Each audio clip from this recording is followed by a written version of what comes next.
जय जय जय नमोस्तु नमोस्तु नमो हरियंताणं नमो सिद्धाणं नमो आर्याणं नमो वज्झाणं नमो सर्वसावणं मंगलम भगवान वीरो मंगलम गौतमो गणी मंगलम कुंद जैन धर्मोस्तु मंगलम सर्वमंगल मांगल्यम सर्वकल्याणकारकं प्रधानं सर्वधर्माणां जयनं जयतु शास्त्रम् नत्वा जिनेन्द्रं गतसर्वदोषं सर्वगदेवं हितदर्शकं च श्रीजैनसिद्धान्तप्रवेशिकेयं विरचते स्वल्पधियामिताय कर्मस्वरूप भुजान कर कर्म स्वभाव पहचान अकर तत्व को भोग कर भय सिद्ध भगवान भय सिद्ध भगवान।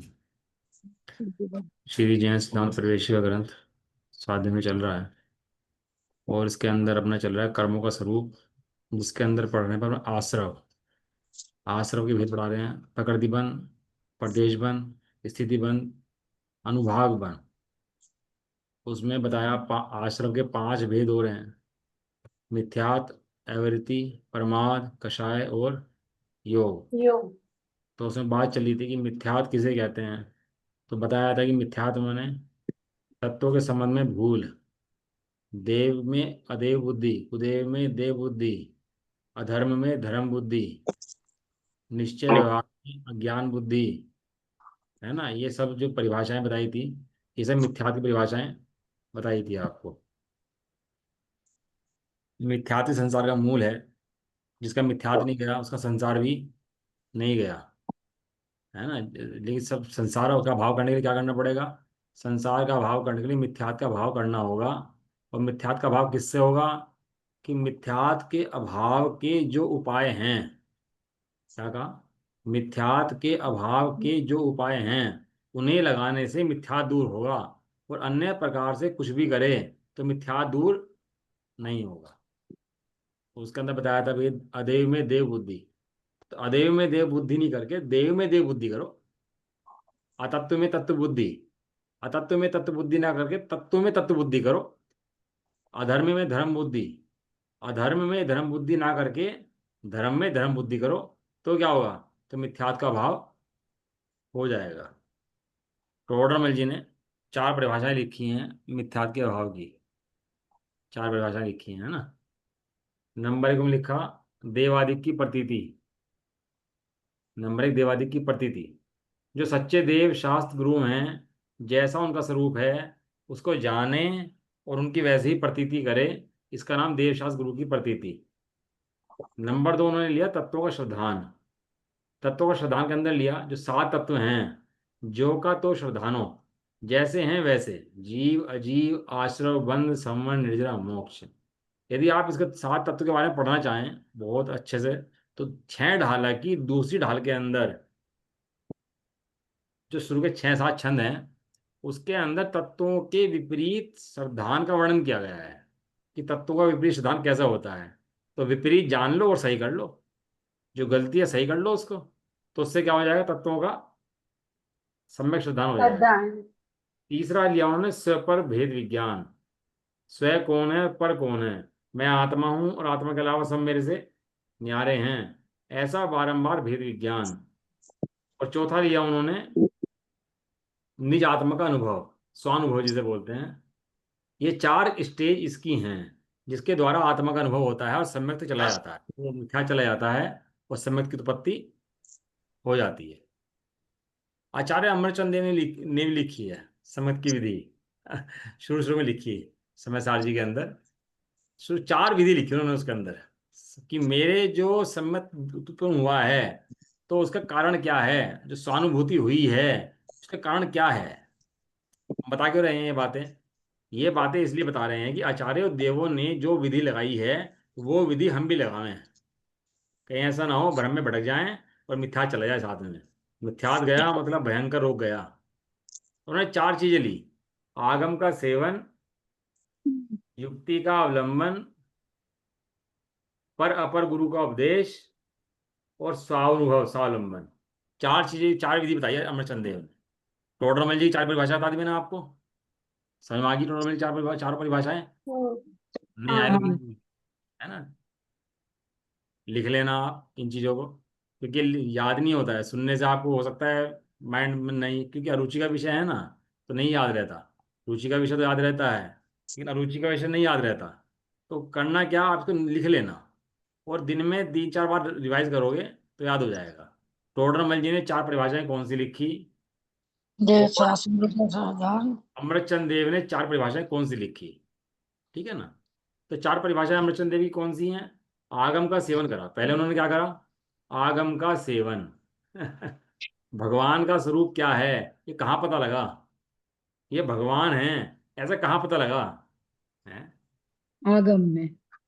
वो कहते हैं ना, गुरु गोविंदो खड़े काके लागो पाए, बलिहारी गुरु आपने दिया मिला है। गोविंद देव बताए, गुरु ने बताया। ऐसे ही शास्त्रों से पता लगा देव किसे कहते हैं, नहीं तो हमें तो पता ही नहीं था देव किसे कहते हैं। उस कुत्ते को नमोकार मंत्र सुनाया और वो जाकर देव बना। तो जिसने जीवंदर स्वामी ने सुनाया, वो मुनिराज के सामने बैठे थे। तो देवगति का जीव निकल उतर के आया, और उसने पहले जीवंदर स्वामी को प्रणाम करा, मुनिराज को प्रणाम बाद में करा। तो कहने लगे भैया ये तो योग्य नहीं है, मुनिराज सामने हो तो पहले मुनिराज को प्रणाम करो और बाद में श्रावक को प्रणाम करो जो सामने बैठे हैं। वो कहने लगे वो बात तो ठीक है, लेकिन मेरे ऊपर उपकार किसने करा? मेरे ऊपर उपकार इन्होंने किया जो जीवंदर स्वामी है। यदि इन्होंने नमोकार मंत्र ना सुनाया होता तो आज मैं इस लायक ना होता कि मैं यहाँ पर आ पाता। इसलिए नमस्कार किसको किया? देव। जीवंदर स्वामी। सही है ना। तो क्या बात चल रही थी अपनी? आगम का सेवन। सबसे पहले क्या बताया? आगम का। आगम का सेवन। और खाली आगम का सेवन नहीं करा, उसके बाद करा युक्ति का अवलंबन। उसमें युक्ति लगाए, तर्क लगाए, विषय को समझा। ऐसा नहीं मैं तो आत्मा और कह के छोड़ दिया। उसको समझा, कैसे कह रहे हैं आत्मा भैया, किसने ऐसे कह रहे हो, व्यवहार क्या है, निश्चय क्या है, कैसे कैसे सिद्धांत इसके अंदर बताए गए हैं। उन सिद्धांतों के द्वारा युक्ति लगाई। क्या लगाई उसके द्वारा? युक्ति। जिसे न्याय कहते हैं, निर्णय कहते हैं, वो युक्तियां लगाई हैं उसके अंदर। युक्ति के बिना बात नहीं बनती है। आगम का सेवन, युक्ति का अवलंबन। फिर है पर अपर गुरु का उपदेश। अपर माने जो अपर गुरु हैं, पर गुरु माने जो निकट के गुरु हैं। अब पर अपर गुरु का उपदेश, जो हमारे गुरु हैं उनका उपदेश। और इतनी जब विधि मुझे मिली तो मैंने कहा स्वानुभव, इसके द्वारा मेरा स्वानुभूति का जन्म हुआ है। 4 परिभाषाएं आ गई, टोडरमल जी की आ गई, अमरचंद देव की आ गई। अब 4 परिभाषाएं सुनो आप चारों अनुयोगों की। ये सब क्या करना है? सम्मति की प्राप्ति करनी है ना। एक लड़की के लिए रिश्ता करने जाए तो युक्तियां लगाता है बहुत सारी। कितनी कितनी लड़कियां लड़के देखता है, कितनी युक्तियां लगाता है, कितना प्रयोग करता है? और वो ज्ञानी कहते हैं बहुयुक्तियों से अब तो रागादि कर विनष्ट। इस राग को नाश करने के लिए बहुत युक्तियां लगाओ। तो युक्तियां लगाओ मतलब बात को समझो, और नहीं समझ में आए तो बारंबार विचार करो उस बात के बारे में, जिससे वो बात क्या होगी, वो बात समझ में आएगी। बराबर बात है। अब 4 अनुयोगों की 4 परिभाषाएं। क्या परिभाषाएं हैं? वर्तमान युग में लिखा है महापुरुषों को आदर्श बनाओ। किसे आदर्श बनाओ? जो महापुरुषों का जीवन है उनको। आदर्श। बनाओ। महापुरुष हमारे रामचंद्र हैं, जो 70 लाख पुरुष हैं, तीर्थंकर आदि हैं। इन सबके पुराण पढ़ो। इन सब ने कैसे जीवन को जिया है, कैसे जीवन रखा है अपना। जो संसार विषय सुख होता, तीर्थंकर को त्यागें। आहे संयम से इनसे अनुरागी। अनुरागें। और तुझे अनुराग आता है तो कहीं ना कहीं दिक्कत है। उनके जीवन से अपना जीवन मिलाओ कि कहाँ समस्या आ रही है। इसका नाम है महापुरुषों को आदर्श बनो। प्रथम योग आदर्श रूप है, महापुरुषों के जीवन में आदर्श। ठीक है।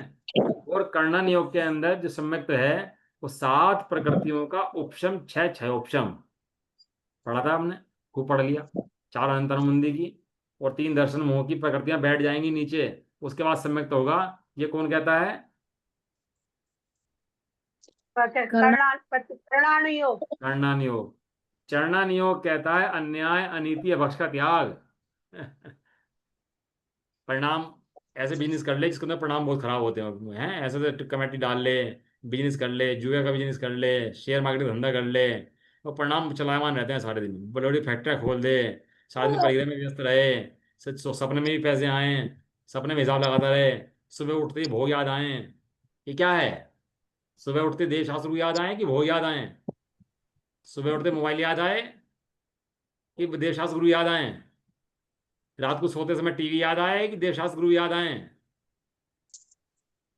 वो कहता है भैया अन्याय अनीति अभक्ष जीवन में नहीं होना चाहिए। यदि तेरा प्रवर्तमान अन्याय के अंदर, अनीति के अंदर, अभक्ष के अंदर है, अभक्ष खा रहे हैं, मजे कर रहे हैं, कुछ पता ही नहीं है क्या कर रहे हैं भैया, कितना बड़ा पाप बन रहा है अभक्ष खाने से, वो चले आ रहा है जीवन ऐसे ही, तो सम्यक का अधिकारी नहीं है। लास्ट में द्रव्य योग कहता है आत्मानुभूति। अनुभव क्या कहता है? आत्मानुभूति। आत्मानुभूति इसके अंदर भी आई, आत्मानुभूति टोटमल जी के अंदर भी आई, और आत्मानुभूति अमरचंद देव के अंदर भी आई। शुरू के तीन तो बदले, एक आत्मानुभूति नहीं बदली। समझ में आया? और यहाँ जो मिथ्यात्व की परिभाषा के लिए सम्मत लिखा है, यहाँ लिखा देव में देव बुद्धि, तत्व में तत्व बुद्धि, और धर्म में धर्म बुद्धि, विपरीत अभिप्राय को मिटाना, उल्टी मान्यता को मिटाना। इसका नाम क्या है? इसका नाम सम्यक। इसमें बहुत वर्क करना चाहिए अपन लोगों को, क्योंकि वर्किंग करने का फील्ड यही है। जैसे व्यापारी बहुत तरीके से युक्तियां लगाता है लाभ कमाने की, कि कैसे लाभ कमाऊं, ऐसे सम्यक दृष्टि युक्तियां लगाता है सम्यक प्राप्त करने की। जो ज्ञानी जीव है वो क्या युक्ति लगाता है? सम्यक कैसे प्राप्त हो, संसार से कैसे छूटूं। संसार से तोता बंद हो जाता है पिंजरे के अंदर, तो दिन रात भावना आता है कि छूटू कैसे। दिन रात उपाय विचारता है छूटू कैसे। और किस दिन पिंजरा खुला रह जाए तो उड़ जाता है। तो क्यों उड़ जाता है? कि प्रतिक्षण इंतजार करता है, इसलिए उड़ जाता है। यदि सो जाए बैठ के, भैया खुल जाएगा जब होगा हो जाएगा, और बैठ के सो जाए आराम से, तो निकल नहीं सकता, वो खुल जाएगा और बंद हो जाएगा। ऐसे ही यहाँ जो हमें मनुष्यों में मिला, आज हमें तत्व मिला, जैन धर्म मिला, देव मिले, समागम मिला, वो काय के लिए मिला? वो उड़ जाने के लिए, निकल जाने के लिए। काय के लिए मिला? निकल जाने के लिए। कि कौन निकलेगा? जो तैयार रहेगा। तैयारी पूरी होनी चाहिए, तैयारी पूरी। अभी क्या है ना, युद्ध नहीं हो रहा, राज्य पर अटैक नहीं करा किसने, अटैक हो भी नहीं रहा राज्य पर, राजा आराम से राज्य कर रहा है। लेकिन भाई साहब, राजा राज्य करता हुआ भी हथियारों की पूरी तैयारी रखता है, तैयार रखता है हथियार। भारत की मिसाइलें हैं बिल्कुल अलर्ट मोड पे हैं, तैयार एकदम। जरूरत तो पड़ती नहीं, पड़ी रहने दो ऐसी, किस काम आएंगी। जंग लग जाएगा उनके ऊपर, और जिस दिन आक्रमण करेगा ना, उस दिन तेरे को कुछ नहीं मिलेगा। क्षत्रिय वो होता है जो हमेशा हथियार तैयार तैयार रखता है अपना, उसे बोलते हैं क्षत्रिय। जिसके हथियार में जंग लग जाए ना, वो तो क्षत्रिय नहीं बोलते। क्या कहा? इसके हथियार में जंग लग जाए क्षत्रिय नहीं बोलते। हमने ना वो ट्रेनिंग कर रखी है एनसीसी की, तो हमें बंदूक सिखा देते, खोलनी बांधनी, हम सीखी, ट्रेनिंग करनी, बम गोला फेंकना, 303 की बंदूक चलाना, एलएमजी की बंदूक चलाना, वो सीखी हमने सब चलानी, सिखाई थी हमारे को। तो वो नली को साफ करते हैं उसकी डेली, वो रस्सी से उस रुई का वो लगा रहता है उसके ऊपर, उससे नली साफ करते हैं डेली, तेल लगा करके उसकी बंदूक की दोनाल। देखा आपने सफाई होती है उसकी? कभी काम तो आनी नहीं है, पड़ी है ऐसी, पड़ी हो तो भी साफ रखनी है। इसलिए अब तुझे मौका मिला है, अलर्ट होगा तो निकल जाएगा, और थोड़ा सा भी हल्का सकर करा तो शत्रु आक्रमण कर देगा और कब्जा कर लेगा तेरे ऊपर, फिर तू वैसा का वैसा हो जाएगा। इसलिए फिर पछताए होत क्या जब चिड़िया चुग गई खेत। इसलिए खेत चुगने से पहले खेत काट लेना चाहिए। क्यों जी? अब खेत काट लेंगे, कल काट लेंगे, परसों काट लेंगे, पता लगा वो गाय भैंस घस गई और सब खा गई, अब बेटा बैठा रहा आराम से, खेत तो गया। ऐसे ही मनुष्य भोगी खेती लगी है, मनुष्य भोगी खेती चली जाएगी, और ये कुछ हाथ पल्ले लगने वाला नहीं है। इसलिए तत्व ज्ञान मिला है तो अलर्ट मोड पे रहो बिल्कुल। कैसा मोड? Alert mode. ये 10-20 साल ही है बस अलर्ट मोड पे रहने के। अनंत काल की सुख संपदा, एक समय की कमाई तो अनंत काल खाएगो, और एक समय की गवाई तो अनंत काल रोएगो। लिखा है ना, एक समय की कमाई कितने काल तक खानी है? 10-20 साल की कमाई जो है ना तेरी, ये जो तत्वाभ्यास है, इसकी कमाई के फल अनंत काल तक लगेंगे, ऐसा वृक्ष लगेगा। और 10-20 साल खराब करे तो भाई साहब नरक की मिनिमम आयु, मिनिमम बेयर मिनिमम, जिसे कम से कम कहते हैं, वो 10,000 साल की है। 10,000 साल की। फिर जाएगा ना वहाँ, तो फिर रोना की तत्व ज्ञान नहीं मिल रहा, समझाने वाला कोई मिल नहीं रहा, अब क्या करें। अब सारी अनुकूलताएं मिली हैं, खाना पीना सोना उठना, परिवार घर गृहस्थी, सब सोचना विचारना सब अनुकूल पाया है, तो आज इस अनुकूलता को गंवाना उचित नहीं है। इस अनुकूलता के काल में तत्वाभ्यास करना ही योग्य है। समझ में आया? तत्वाभ्यास करना मतलब मिथ्यात्व का अभाव करना योग्य है। मर पच करके भी मिथ्यात्व का अभाव कर। मेरी शब्द नहीं है, उनके अमृतचंद देव के शब्द हैं। आई कथमपि मृत्वा तत्व को तू हलिसन अनुभव मूर्ते पार्श्ववर्ती मुहूर्तम। किसी प्रकार तू मर पच करके भी तत्व का कौतूहली हो जा और आत्मा का अनुभव कर, जिससे तेरे संसार का अभाव हो जाए। आते हैं अपन अपने सिद्धांत पर। सिद्धांत समझ रहे हैं हम सम्यक प्राप्त करने के लिए, मिथ्यात्व का अभाव करने के लिए। मिथ्यात्व को क्यों समझ रहे हैं? मिथ्यात्व का अभाव करने के लिए मिथ्यात्व को समझ रहे हैं। और सम्यक को क्यों समझ रहे हैं? आत्मा की प्राप्ति करने के लिए सम्यक को समझ रहे हैं। बराबर बात है। इसलिए समय गंवाना नहीं है, समय का बराबर प्रयोग करना है। जितना समय बचे खराब करना नहीं है, तत्वाभ्यास में ही लगाना है। ठीक है। आज समय समय मान लो दिन के अंदर मैं 1 घंटा स्वाध्याय करूंगा, 2 घंटे करूंगा, और उस समय में कमी नहीं करना, उस समय को बढ़ाते हुए चलना। उस समय को क्या करना? बढ़ाना। उपयोग बढ़ाना, आनंद बढ़ाना और उसका समय बढ़ाना। 3 चीजें गई। उपयोग बढ़ाना, आनंद बढ़ाना और समय बढ़ाना। क्योंकि उत्साह नहीं होगा तो समय बढ़ाओगे तो निरुत्साह बढ़ जाएगा, तो काम खराब हो जाएगा। उत्साह बढ़ता रहे। स्वाध्याय कैसे करे? प्रतिक्षण सावधान। उत्साह में वृद्धि होती रहे, आनंद में वृद्धि होती रहे, मेरे हित के लिए हैं। जब अपने हित के लिए समझेगा तो उत्साह की वृद्धि हो जाएगी, आनंद की वृद्धि हो जाएगी। और फिर ऐसे पढ़ेगा बड़े रुचिपूर्वक खोल करके जैसे वसीयत पढ़ता है अपनी, ऐसे पढ़ेगा शास्त्रों को। ये वसीयत लिखी किसने? 2000 साल पहले लिखी है कुंदकुन देव, धरसेन आचार्य, अमरचंद आचार्य। कब कब लिख गए ये सब? आज खुली है हमारे सामने, तो हमारे सामने पिटारा खुल गया रत्नों का, जो बंद पड़ा हुआ था वास्तव में। वसीयत खुल गई मेरी। ये वास्तव में समय सार मेरी वसीयत है। क्या कहा? ये वर्णी जी का नाम क्या था भैया? 3 वर्णी जी हुए, मैं तो जिनेन्द्र वर्णी जी हुए, गणेश प्रसाद जी वर्णी जी हुए, सहजानंद वर्णी जी हुए, मनोहर वर्णी जी हुए, 3 वर्णी जी। मेरी वसीयत कहाँ लिखी है? मेरी वसीयत समय सार के अंदर लिखी है। ललित जी कहाँ लिखी है? समय सार के अंदर। हाँ, तो खोल के पढ़ना, वहां वसीयत मिलेगी आपको। नक्शा मिलेगा वहां। काय का नक्शा मिलेगा? मोक्ष का नक्शा मिलेगा वहां। संसार के दुख का भाव करने का नक्शा बना हुआ है वहां पर। ध्यान से देखना, मिलेगा वहां पर आपको। ऐसा, ठीक है। अभी अपन पढ़ रहे थे मिथ्यात के भेद। मिथ्यात पढ़ा अपन लोगों ने, ठीक है, समझ में आ गया ना? और मिथ्यात के भेद पढ़े हमने 5। एकांत मिथ्यात, विपरीत मिथ्यात, संशय एकांत मिथ्यात, विपरीत मिथ्यात, संशय मिथ्यात, अज्ञान मिथ्यात और विनय विनय मिथ्या। मिथ्यात्व। निर्णय मिथ्यात। है ना? विपरीत एकांत माने तत्वों के संबंध में एक एक एक को मानना, एक पक्ष को मानना और एक पक्ष को नहीं मानना। एक पक्ष को तो मानना वस्तु के, और एक पक्ष को यही नहीं मान। मानना। उसका नाम क्या है? एकांत मिथ्या। एकांत मिथ्यात्व। हाँ। विपरीत मिथ्यात्व माने, हाँ, देव शास्त्र अतत्व रूप। के श्रद्धान। हाँ, उसमें अतत्व एक परिभाषा श्रद्धान। मैंने पढ़ी उसके अंदर अच्छी। ज्ञान ज्ञायक ज्ञेय के यथार्थ स्वरूप को विपरीत श्रद्धान करना। ज्ञान ज्ञेय ज्ञायक के स्वरूप का विपरीत श्रद्धान करना, सो विपरीत मिथ्यात्व है।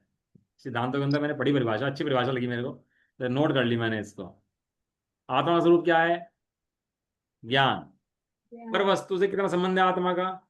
इस शरीर से कितना संबंध है? ज्ञान के अंदर गे बन रहा है, मात्र इतना संबंध है। धन से कितना संबंध है बताओ अपना? कि ज्ञान के अंदर गे बन रहा है, मात्र इतना संबंध है। बच्चे हैं, बच्चों से कितना संबंध है? अपन तो ज्ञान स्वरूपी है ना। अपन कैसे हैं? ज्ञान स्वरूपी आत्मा है ना। तो इन सबका गे बनता है, बच्चों का भी, धन का, मकान का, इनको गे गे गे बन के चला जाता है। और जीव गे में लेता है, बस वो गे गे जितना संबंध है बस। वो गे के संबंध में भ्रांति होना, इसका नाम विपरीत मिथ्यात्व है। अगला संशय मिथ्यात्व। धर्म अहिंसा रूप है, अहिंसा रूप है। कल बताया था तत्वों के स्वरूप में दुलायमान बना, डावाडोल बना, उसका नाम क्या है? संशय संशय मिथ्यात्व। मिथ्यात्व। अज्ञान मिथ्यात्व, पता ही नहीं है शब्द उसके बारे में, भैया क्या हित है क्या हित है वो जानता ही नहीं। और विनय मिथ्यात्व, समस्त देवों समान मानना। इसकी परिभाषा आई थी, मन वचन काया से सभी देवों को प्रणाम करना। क्या कहा? मन से, मन वचन से, काया काय से से सभी देवों को सदैव प्रणाम प्रणाम। करना।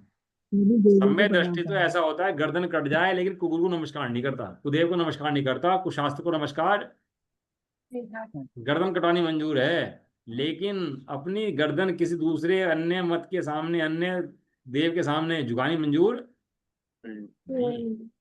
हम्म, गर्दन कट जाए तो कट जाए लेकिन वो झुकाता नहीं है, क्योंकि उस झुका, गर्दन कटने तो एक भाव जाएगा, गर्दन कटने में नुकसान कितना है, एक भाव का, एक बार गर्दन झुकाने में अनंत बाब का। वो होता है ना कि सतों सतों सेनानी जो होते हैं लड़ते हैं, गर्दन झुकानी मंजूर नहीं है, गर्दन फांसी लग गई है, गर्दन झुकाई नहीं, ऐसा। एक उसमें लिखा है, अच्छी परिभाषा दी है विनय मिथ्यात्व के अंदर, समस्त पदार्थों को सुख का उपाय जानना। क्या लिखा? समस्त पदार्थों पदार्थों को को सुख सुख का उपाय ये जानना। आप नोट कर लिया करो, मैं बहुत ढूंढता हूँ इन बातों को, जो विषय चलता है ना, मैं बहुत मेहनत करता हूँ इसके ऊपर आपको पढ़ाने के लिए, और एक एक बात बहुत सोच के ढूंढ के लानी पड़ती है। लिखा पदार्थों के, सब पदार्थों के स्वरूप को सुख जानना।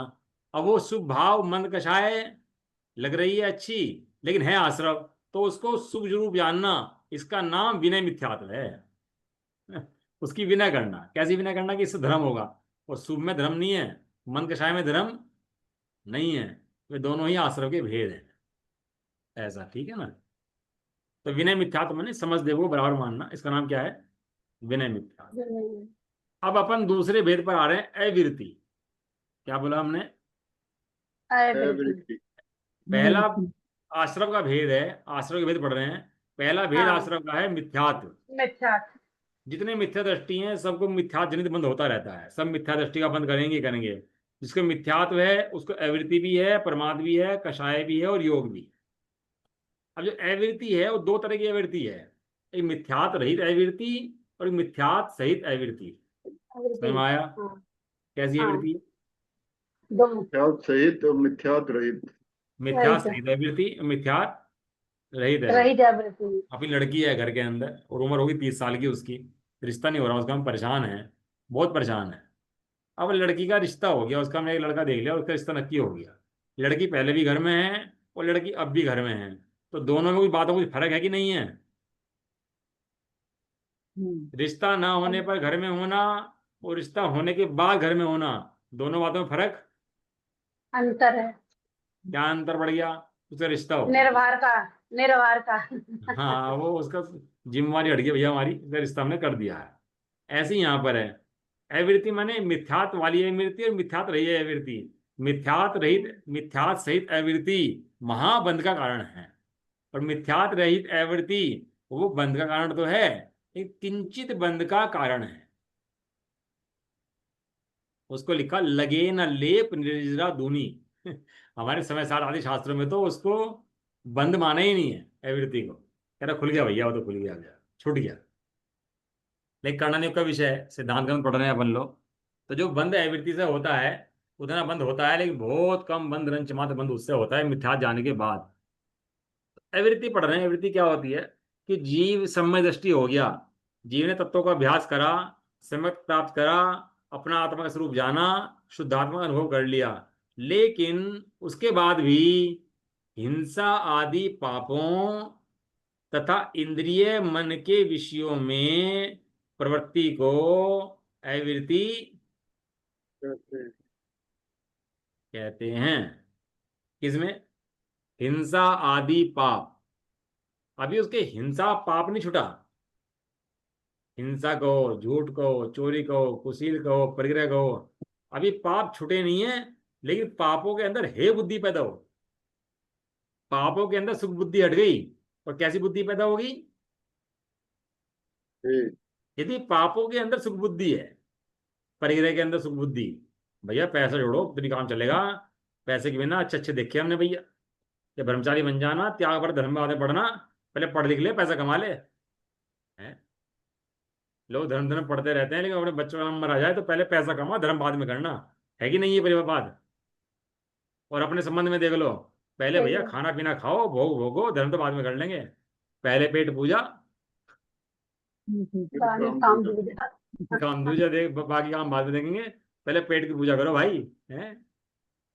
मंदिर नहीं जाए, पहले दर्शन नहीं करे, पहले तुम्हारे लिए पहले क्या है, पहले पाप है कि धर्म है? हम्म। पापों में सुख बुद्धि है कि धर्म में सुख बुद्धि है? ये सुख बुद्धि टूटना, इसका नाम मिथ्या टूटना है। सुख बुद्धि टूट गई लेकिन पाप अब भी हैं। क्या कहा? पापों के अंदर बुद्धि बुद्धि सुख बुद्धि टूट गई, सुख लेकिन बुद्धि पाप, अब भी अभी भी है। पाप छूटते नहीं एकदम से, क्योंकि अनादिकाल का जीव का अभ्यास पापों के अंदर है। तो हिंसा, झूठ, चोरी, कुछ बुरे छूटते नहीं है एकदम से, नहीं छूटते। पांच पाप, चार कषाय छूटती नहीं एकदम से।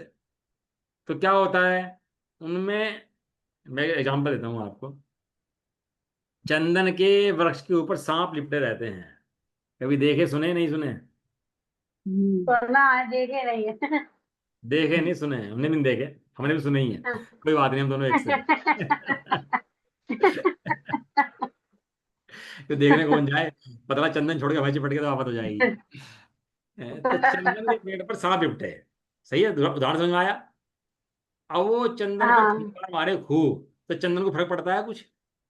नहीं। कि चंदन को कोई नहीं। फर्क नहीं पड़ता। वो लिपटे रहते हैं चंदन के ऊपर। तो वो जो पकड़ने वाले, चंदन काटने वाले होते हैं, जिनको चंदन की लकड़ी चाहिए होती है, वे क्या करते हैं? वे अपने पास एक मोर रखते हैं। क्या रखते हैं अपने पास? और मोर। मोर। तो सांप को मोर से तो बड़ा डर लगता है भाई। सांप सब कुछ लड़ लेता है, नेवले से लड़ जाता है, लेकिन मोर की आवाज सुनते ही तो डर जाता है वो भयंकर तरीके से। जैसे मोर बोला, तुरंत ही ढक हो जाता है उसको एकदम से, सदमा बैठ जाता है मोर की आवाज सुनते ही। तुम समझ आया? तो वो मोर बोलता है, वो सांप लिपटा हुआ है। और जैसे ही मोर की आवाज कान में पड़ी, वो सांप अभी छोड़ा नहीं पेड़, लेकिन उसकी पकड़ ढीली पड़ जाती है। क्या पड़ जाती है उसकी?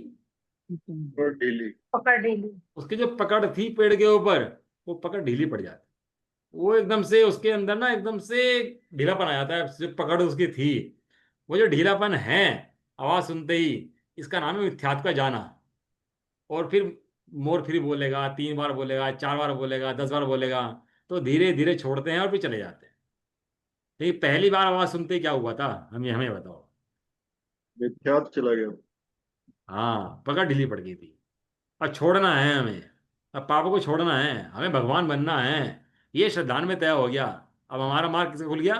भगवान बनने का मार्ग खुल गया हमारा। और पापों से हटने का मार्ग हमारा शुरू हो गया। जैसे ही ऐसी बात ख्याल में आई, तो ही पापों के प्रति हे बुद्धि हो गई, मिथ्या चला गया। पाप हैं, परंतु हे बुद्धि से हैं। क्या है? पाप है लेकिन, हे बुद्धि से। हे बुद्धि से। हाँ, जलते भिन्न कमल हैं। हम्म। जैसे जल से कमल भिन्न हैं, ऐसे वो घर गृहस्थी के बीच में रहता हुआ, व्यापार धंधे के बीच में रहता हुआ, उन सबसे निर्लिप्त है, भिन्न है। जलते भिन्न कमल हैं। नगर नारी को प्यार यथा, कादे में हेम अमल है। याद आया कहाँ लिखा? क्या भैया? कहाँ लिखा? क्या क्या दोबारा बोलना कहाँ है? लिखा है? नहीं, छह दोबारा डाला बोलना जी। लाइन। हाँ, छटाला में लिखा है, समय दृष्टि प्रकरण में लिखा। जैसे वेश्या का प्रेम होता है, ऐसे इसको अपने घर स्थित परिवार से प्रेम होता है। बताओ, वेश्या अपने जो ग्राहक आते हैं उससे प्रेम करती है, प्रेम का दिखावा करती है? दिखावा। दिखा। ऐसे ही ये घर गृहस्थी में रहता हुआ प्रेम करता हुआ दिखता है, लेकिन प्रेम नहीं करता। प्रेम का दिखावा करता है। तो रामचंद्र जी डोल रहे सीता के पीछे, प्रेम नहीं कर रहे थे, प्रेम का दिखावा कर रहे थे। लगता है ऐसा नहीं प्रेम कर रहे थे भाई। अब समय दृष्टि के पास जाके बैठ के सोचना पड़ेगा इस बात को। कादे में हेम अमल है, कादे में मतलब कीचड़ के अंदर, हेम माने सोना। जैसे कीचड़ में सोना पड़ा हुआ हो, वो कीचड़ में लिप्त नहीं होता। ऐसे ही, ऐसे ही समय दृष्टि भोगों में लिप्त नहीं होता, पापों में लिप्त। नहीं हो। पाप हैं, लेकिन छूट जाने के लिए हैं, छूटने के लिए हैं, हे हैं। और अज्ञानी के पापों में प्रवृत्ति पाई जाती है उसकी, पापों में भोग बुद्धि पाई जाती है उसकी। तो इसलिए अवृत्ति माने हिंसा आदि पाप, 5 पाप, हिंसा, झूठ, चोरी, कुशील, परिग्रह, तथा इंद्रिय, 5 इंद्रिय और मन, इनके विषय में प्रवृत्ति को अवृत्ति। करते हैं। हो सकता है भोग चल रहे हो, अपने आप को सम्यक दृष्टि हो, और भोग चल रहे हो, खाने पीने भी चल रहे हो, भक्ति भी चल रहा हो, लेकिन आनंद बुद्धि नहीं चलती उसके अंदर। उसके अंदर तो अत्यंत हे बुद्धि प्रवृत्ति छूटने के लिए हमेशा तत्पर रहता है। कब सब संयोग छुटे हो मेरी ऐसी दशा, जैसी तुम उधारी है। जैसी तुम धारी है। ये मुनि हे बुद्धि वन क्या होती वन है? भवन विचरूं, वह घड़ी कब आएगी। चल पड़ूं मैं चल, मोक्ष पथ पर। वह घड़ी कब आएगी। गृहस्थ मने भ्रष्ट नहीं होता, गृहस्थ मने मुनि बनने वाला विवेकी श्रावक, उसे बोलते हैं गृहस्थ। घर में रहता हुआ मुनि, जैसे मुनिराज है ना जंगल में फिरते चलते फिरते सिद्ध, ऐसे ही घर में रहता चलता फिरता मुनि। इसका जीवन कैसा होता है, मुनि के बनने जैसा। अब अन्याय के भोग सुहाते नहीं है, अन्याय के भोग दिखते नहीं है। अब तो अन्याय की बात छोड़ो, न्याय के भोग भी कब तक चलेंगे इसका ठिकाना नहीं है। छूटने वाले हैं न्याय के भोग भी। अन्याय की तो बात छोड़ दो, कि हम तो अन्याय का भोग कर रहे हैं, अन्याय का काम कर रहे हैं, अपक्ष कर रहे हैं, चलते चल ही नहीं सकते ज्ञानी के जीवन को भाई। उसे हे बुद्धि प्रवृत्ति है उनके प्रति। समझ में आ गया। एवृत्ति माने पांच पाप भी हैं इंद्रिय मन के विषयों में, प्रवृत्ति भी है, शादी ब्याह भी है, लेन देन भी है, व्यापार धंधे भी हैं, सब हैं। लेकिन वो समय दृष्टि है। आप इसके उदाहरण पकड़ोगे आप प्रथम योग के अंदर, तो रामचंद्र जी आदिनाथ भगवान जितने तीर्थंकर हुए अपने, सारे पुराण पुरुष जितने थे, वे ये इसी गुण स्थान के अंदर थे। कौन से गुण स्थान के अंदर थे। भरत चौथे गुण स्थान हाँ, में अविरत चौथे गुण स्थान के लक्ष्मी अंदर बैठे चौथे। थे सारे के सारे। 84 लाख पूर्व की आयु थी आदित्य भगवान की, और 83 लाख पूर्व वर्ष तक इसी इसी गुण स्थान में बैठे रहे। तीन ज्ञान के धारी।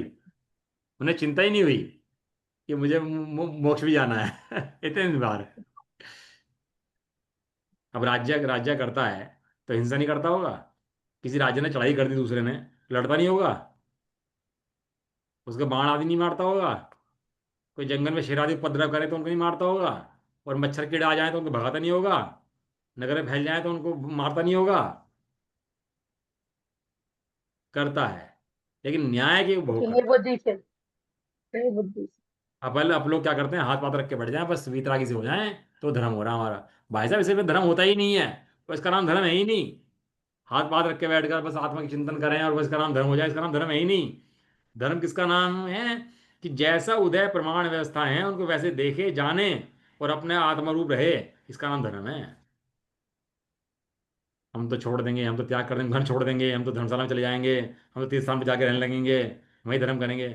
एकांत खा जाएगा भाई साहब, एकांत खा जाएगा। अज्ञानी को एकांत खा जाता है। अकेलापन। ज्ञानी को एकांत पसंद आता है, एकांत में अच्छा लगता है। और अज्ञानी एकांत को थोड़े दिन तो अच्छा लगता है। 10 5 दिन 20 दिन महीने 2 महीने, और उसके बाद वो भी है। हम तो फलाने ट्रस्ट पे जाके रह लेंगे, हम तो फलाने तीर्थ क्षेत्र पे जाके रह लेंगे। नहीं रह पाएगा भाई, तो नहीं रह पाएगा। तू कितनी कल्पनाएं कर ले अपनी। जिस स्थिति में है, जैसी स्थिति में है, तत्व का निर्णय करते चलो बस। क्या करते चलो, तत्वों का तत्व निर्णय। का निर्णय। तत्व अभ्यास, तत्व निर्णय, तत्व चिंतन, ये करते चलो। और जो जैसी स्थिति बाहर में है परिवार आदि की, वो वैसी बनी रहने दो। इसका नाम चौथा गुण स्थान है। अब पढ़ाऊंगा मैं आपको 5 गुण स्थान, आज तो नहीं चल पाएगा। ठीक, चौथा गुण स्थान किसे कहते हैं, ये चीज समझ में आ जाए ना, तो जीव को समय दर्शन का मार्ग खुल जाए वास्तव में। इस गुण स्थान के अति अंदर शुद्ध भी है, शुभ भी है, और अशुभ भी है। समझ में आया। पहले गुण स्थान के अंदर तो खाली शुभ और अशुभ परिणाम है। हालांकि शुभ अशुभ परिणाम हम कहते हैं, लेकिन आचार्य जैसेन उस शुभ परिणाम को शुभ मानने तैयार नहीं है पहले गुण स्थान वाले के। मैं आपको प्रूव कर दूंगा इस बात को। क्या कहा मैंने, आपको समझ आया। शुभ पहले गुण को भी स्थान के शुभ अंदर मिथ्या मानने। दृष्टि है, उसके आत्मा के परिणाम तो है नहीं। बाकी परिणाम बचे शुभ और अशुभ। तो कितने परिणाम है उसको, शुभ और दो। अशुभ। अब सम्यक दृष्टि जो हुआ है चौथे गुण स्थान में, उसको शुद्ध परिणति हुई है। तो शुद्ध परिणति शुद्ध अनुभव के कारण शुद्ध भी है, शुभ भी है और अशुभ भी है। बराबर बात है। पांचवें गुण बिल्कुल। स्थान के अंदर अशुभ घटता है, अशुभ घट जाता है। 5 गुण स्थान जो प्रतिमाएं हैं व्रत हैं उसके अंदर अशुभ घट जाता है। वहां क्या रहता है, शुद्ध और शुभ, शुद्ध और शुभ। शुभ। छठा गुण स्थान शुभ का है, और उससे ऊपर सारे गुण स्थान शुद्ध के हैं। लिख लिया करो ये बातें, मैं तो मतलब बता बहुत जल्दी चला जाता हूँ। लेकिन आप लोगों को चिंतन जब चलेगा, क्योंकि बहुत गहरे मन के सिद्धांतों की बातें हैं ये।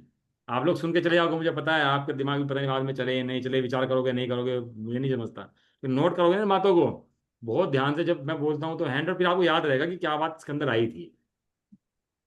पहले गुण स्थान के अंदर भैया शुभ और अशुभ। सब भैया में वो तो दृष्टि चौथे होगा, हाँ, चौ, सब में दृष्टि होगा। चौथे में शुद्ध, हैं? शुद्ध, शुभ, अशुभ तीनों है।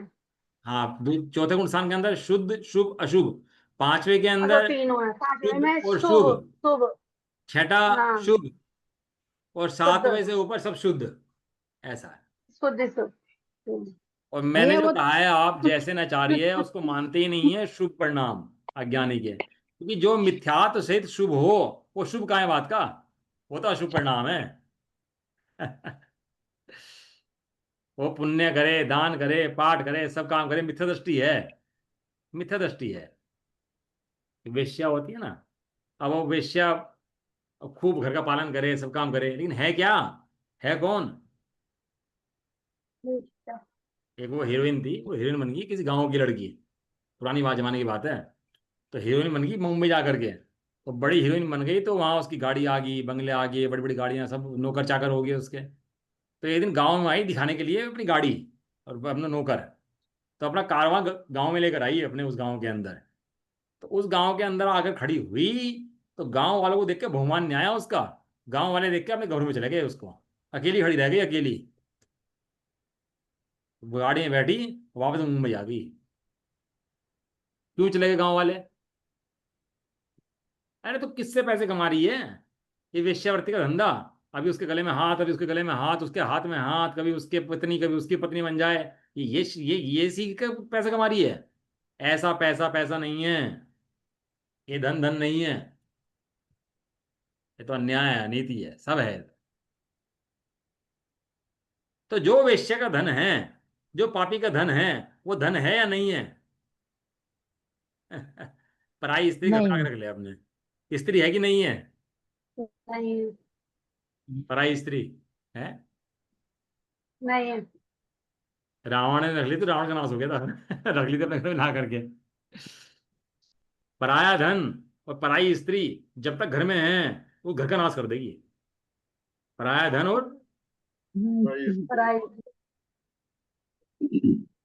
पराया धन और पराई स्त्री जब तक घर में है, इसलिए पराया धन को पराई स्त्री को बहुत अछूत बताया भैया, बहुत दूर से बताया। अपनी बात क्या चल रही थी कि मिथ्यात् सहित जो शुभ है, वो क्या है? अशुभ ही है, वो शुभ है ही नहीं। आतंकवादी मंदिर में आके बैठ जाए, आतंकवादी मंदिर में आके बैठ जाए, पूजा भक्ति करे, तो क्या कहोगे उसको? मैं बात बता रहा हूँ, वो ज्यादा है। आतंकवादी मंदिर में जाके बैठ के भक्ति पूजा करे और वेश धारण कर ले, तो क्या कहोगे उस आतंकवादी है कि भक्त है वो?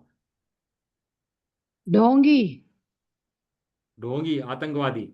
जैसे नचारे ने इसलिए कहा ये मिथ्या दृष्टि है, शुभ परिणाम करता है, ये पापी है, ये आतंकवादी है। मैं सिद्धांत सिद्ध करता हूं आपको कैसे, दो उदाहरण दूंगा आपको। जब पुण्य पाप अधिकार समय सारणी में चला, तो आचार्य अमरचंद देव ने नाम दिया पुण्य पाप। लोहे की बेड़ी है, सोने की बेड़ी है, पुण्य पाप। आचार्य जैसे ने जब शास्त्र खत्म करा पुण्य पाप अधिकार, तो उसमें लिखा इस प्रकार पाप अधिकार समाप्त होता है। बहुत क्या लिखा? बढ़िया। आप पढ़ लेना, मैं अपनी तरफ से नहीं कहता ये बातें। आपको ग्रंथ खोलना है, ग्रंथ खोलो और पढ़ो उन बातों को, आपको भी लगेगा कि हाँ क्या बात बताई इन्होंने, हम भी प्रूव होंगे ना सही। क्या लिखा उन्होंने? इस प्रकार पाप अधिकार समाप्त हुआ। तो उसमें क्वेश्चन लिखा, उन्होंने खुद ही उठाया कि जब ये पुण्य पाप अधिकार है, तो आपने इसको पाप अधिकार क्यों कहा? तो जैसे आचार्य ने कहा कि जो शुभ भाव संसार का कारण हो, चार गति 84 लाख योनियों कारण हो, तो वो शुभ कैसे हो सकता है? वो अशुभ ही है, वो पाप ही है। वाह, सही बात। बहुत बढ़िया। तो कौन समझाए इन बातों को? ये तो शुभ करके अपने को आनंद मान रहा, क्योंकि शुभ परिणाम हो गया, थोड़ा सा स्वाध्याय कर लिया, मजा आ गया। अब वैसे शुभ में गिन ही नहीं रहे, ये तो शुभ में गिन रहा। वैसे शुभ अशुभ में गिन रहे, पाप में गिन रहे। हाँ, दूसरा कारण दृष्टांत। तो बता दिया ना उन्होंने कि जो संसार बढ़ा रहा है तो वो काय का शुभ है, वो तो अशुभ ही है। हाँ, दूसरा उदाहरण। एक उदाहरण आया ना अभी, दूसरा उदाहरण। जैसे आचार्य ने प्रश्न सारणी के अंदर लिखा, पहले से तीसरे गुण स्थान तक घटता हुआ अशुभ उपयोग, चौथे से छठे तक बढ़ता हुआ शुभोपयोग और सातवें से बढ़ता हुआ शुद्धोपयोग। समझ में आई बात आप लोगों को? नहीं आई? आ गई भैया। दोबारा बोल देता हूँ। देखो, सिद्धांतों की बात है ना, थोड़ा मानवीय बात है। पहले से तीसरे तक घटता हुआ अशुभोपयोग, यानी कि वे कहते हैं पहले में सबसे ज्यादा शुभ उपयोग होता है। वे शुभ मानते ही नहीं, मिथ्या दृष्टि शुभ करेगा मानते ही नहीं। क्या है पहले में? पहले घटता से हुआ तीसरे तक वो घटता हुआ सुपयोग। और चौथे से छठे तक बढ़ता हुआ शुभोपयोग। चौथे में शुभोपयोग कम है, पांचवें में जब उसने बढ़ते बढ़ते मान ली और बढ़ गया, छठे में महाव्रत आ गए और बढ़ गया, तो चौथे से छठे तक बढ़ता हुआ सुपयोग। वो शुभोपयोग और सातवें से आगे बढ़ता हुआ शुद्धोपयोग, वो सिद्ध बन जाएगा अब इसको शुद्धोपयोग करता करता। ऐसा। अब वे पहले गुण स्थान के अंदर शुभोपयोग नहीं कह रहे, ग्रंथों में तो परिपाटी है शुभ परिणाम की कि हाँ, ये दया के परिणाम, दान के परिणाम, मीठे वचन बोलना भी औषधि है, अच्छे विचारों से जीव स्वस्थ रहता है। ये बातें भी सब कहते ही है ना, सब बातें गलत तो है नहीं, सही है। इस अपेक्षा से शुभ कहा है। लेकिन अगर मिथ्यात्व है, हमारे जैन धर्म में दो ही जीव हैं, या तो मिथ्या दृष्टि है या सम्य दृष्टि है। मिथ्या दृष्टि है तो सब बेकार, और सम्य दृष्टि है तो सब सही। ऐसा भेद है। अब अगर मिथ्यात्व लेकर सारे काम करता है, तो दया कर, दान कर, पूजा कर, व्रत कर, सब काम कर, तो सब अज्ञान खाते हुए हैं तेरे, किसी काम के नहीं है, किसी भी काम के। नहीं है। एक भाई, एक व्यक्ति बोला, भाई साहब मैं छना पानी पीता हूँ भाई साहब, और मेरे घर में सब सोद का, मियाद का, सब एकदम बराबर रहता है, बस एक समस्या है। क्या समस्या है? मैं ना डेली ना एक बोतल पीता हूँ शराब की, बस। इसके अलावा मेरी कोई समस्या नहीं है भाई साहब। इसके अलावा मेरा जीवन इतना बढ़िया है कि बस मैं आपको बता नहीं सकता। अब बताओ उसकी बात आप मानोगे कि नहीं मानोगे? पूरे बस मुझे एक बोतल शराब की डेली चाहिए। मैं भाई साहब सप्तव्यसन में तो है ही। मैं दिन से खाता हूँ, बोतल भी दिन से पीता हूँ, रात को बोतल पीता नहीं हूँ। बताओ क्या कहोगे आप? क्या है? बच्चा सब दृष्टि। वृष्टि उसका व्रत लेना बेकार, सप्तव्यसन में आ रहा है वो तो। अपन लोगों को लगता है नहीं मिथ्यात्व का भाव क्या है। अरे पहले शराब छोड़, बाद में तेरे काम आएंगे। कि तू भक्ष खाता है, दिन में खाता है, रात को खाता है, छना पानी पीता है, बाद की बातें हैं। सबसे पहले रात को छोड़। बड़ा पाप छुड़ाते हैं, सबसे पहले बड़ा पाप छुड़ाते बड़ा हैं। पाप छुड़ाया। ये छोटे पाप छोड़ता है, बड़ा पाप लेके बैठा रहता है अंदर में। लेकिन उन्होंने क्या कहा? पहले बड़ा पाप, मिथ्यात बड़ा पाप है, पापों का बाबा है। सबसे बड़ा पाप कौन सा है? मिथ्यात। पहले मिथ्यात का भाव कर, और ये कैसे होगा? तत्व विचार, तत्व चिंतन, तत्व निर्णय से होगा इसका। इसलिए सारा पुरुषार्थ किस में करने देने लायक है? मिथ्यात को ढा देने लायक है। मिथ्यात का किला अब बम पटक दो इस पे ऐसा कि ढा जाए पूरा का पूरा। मिथ्यात बैरी का अंश भी बुरा है। अंश भी बुरा है, इसलिए इसको रखने योग्य बिल्कुल भी नहीं है। समझ में आ गई आज की बात? केवल एक परिभाषा पढ़ाई में अविरति की, चौथे गुण स्थान की। हो सकता है कल भी चौथे गुण स्थान चले, क्योंकि चौथे गुण स्थान को जिसके समझ में आ गया, उसके पूरे संसार का मर्म समझ आएगा, संवेदन समझ आएगा, संवेदन कहते किसे हैं, और सम्यक दर्शन के नाम पे क्या भ्रांति दिमाग में पाली हुई है हमने, तो भ्रांति निकल जाएंगी दिमाग में से हमारे। हमने क्या क्या भ्रांति रखी दिमाग में सम्यक दृष्टि के लिए। चलो अब चर्चा आगे कल करेंगे, तो समय बहुत हो गया है ना। भैया ये जो सांप होते हैं वो पंचेंद्रिय, असंगी पंचेंद्रिय होते हैं। क्या? सांप, सर्प। सांप कुछ पंचेंद्रिय भी होते हैं और कुछ असंगी भी होते हैं। सांप में दोनों तरह के होते हैं। अच्छा, मतलब आपने बोला ना सुनते हैं इसलिए मैं बोली, कर्णेंद्रिय आ गई ना उनमें। तो स्पर्शन, रसना, घ्राण, चक्षु, कर्ण, पांच इंद्रिय तो आएगी ना उसके। हाँ वही तो बोल रही हूँ, तो पंचेंद्रिय असंगी होते हैं। हाँ वो असंगी भी होते हैं, हाँ असंगी असंगी होते हैं, नहीं बात। पानी हो वाले सकता जो है कुछ सांप कुछ बताए सांपों के अंदर संगी भी होता है, कुछ सांप जो होते हैं। भैया, उसमें ये अच्छा, अलग बताया है अलग कि होते हैं। पानी में जो सांप रहते हैं ना वो तो असंगी होते हैं, और जो ये बाहर सांप होते हैं ये संगी पंचेंद्रिय होते हैं अधिकतर। हो सकता है कोई भिक्षा ऐसी मेरे ज्ञान में नहीं है, भिक्षा है नहीं। मैंने एक जगह पढ़ा है, मुझे शास्त्र का नाम तो याद नहीं आ रहा, अच्छा कि जो अच्छा। असंगी असंगी पंचेंद्रिय सांप होते हैं वो अधिकतर पानी के होते हैं, वो तो मैंने और जो ये उदाहरण बाहर समझाया आपको। वो विषधर, तो ये सारे संगी पंचेंद्रिय होते हैं। हाँ, अब उदाहरण को उदाहरण की तरह समझ लो अपना, और बात को क्लियर करो, मिथ्यात का भाव करो, बस पीछे पड़ जाओ इस मिथ्यात के। चलो। निज निधि निज में बताई, कोई जान रहे हैं। के लिए जिनवानी माँ को वंदना सबसे बारे। नोमण मुगाना।